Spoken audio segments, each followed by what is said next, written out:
Welcome to the Windows Computer and Technology channel. And I get that comment from time to time, and I got it today also. Sometimes people think that they are missing updates and Windows updates, and they are afraid that maybe they're behind. So when I post the information about the different updates that we have, of course, I follow the updates as they are available. So, for example, on the preview update, I've installed a June preview update, which is here as KB 5095093. And it gives me, of course, the build number at the end. One of the things that people don't realize is that when you skip an update, like the preview update, you will have that update installed at Patch Tuesday.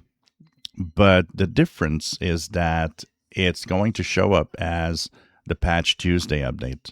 So what often happens is that people skip over the preview update because if you don't go and check updates, it won't install automatically.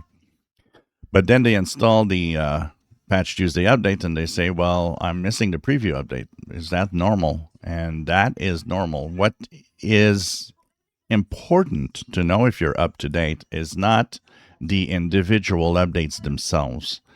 That is different. The information, the really best information to know when you're up to date is always the build number.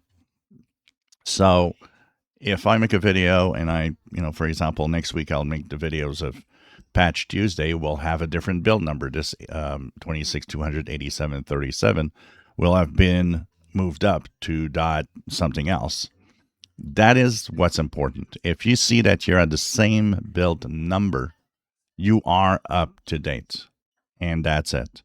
For example, if you didn't install the preview update, you're still on the security update of last month, and your build number will show up as 8655.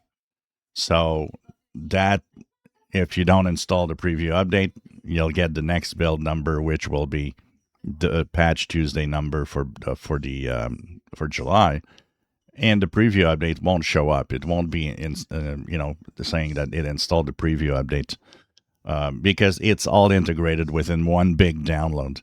This is why they call it cumulative updates. So they could, some of the updates can actually show up as one big update that includes several updates so that all of the updates are installed together. So it's important to look at the build number, not the individual updates for, to know if you're up to date, basically. If you enjoy my videos, please subscribe, give us thumbs up. Thank you for watching.